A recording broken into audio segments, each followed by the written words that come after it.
Why won't my heat pump defrost? Your heat pump usually won't defrost because of a stuck reversing valve, a bad defrost sensor, a dirty outdoor coil, or a defrost control board that isn't sending the signal to start the cycle. Think of your heat pump like a refrigerator running backwards to warm your house, and when it's cold outside, ice naturally builds up on the outdoor unit's coil. To fix that, the system is supposed to switch into defrost mode every so often, reverse the flow of refrigerant, and melt that ice away before it goes back to heating your home.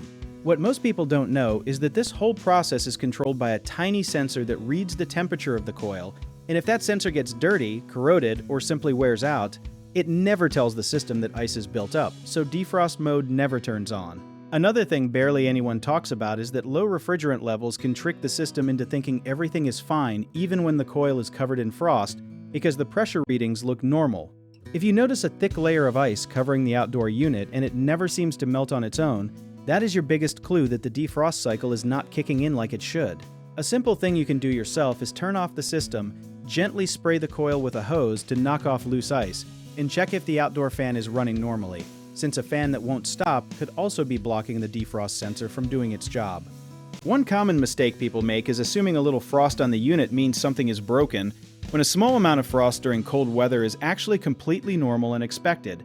Another misconception is thinking that pouring hot water on the ice will fix the root problem, when really it just melts the surface layer and the ice comes right back within hours because the actual sensor or control board issue is still there. A lot of homeowners also forget to schedule regular maintenance twice a year, and skipping that is exactly what allows dirt and debris to build up on the coil and cause these defrost failures in the first place. So getting a professional to clean and inspect the unit before winter and summer can save you from a much bigger repair bill down the road.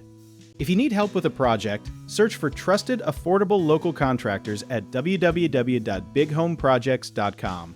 You can also download our app Job It Tier, where homeowners and property owners can list jobs and have home service experts and contractors reach out, message you back, and offer their estimates.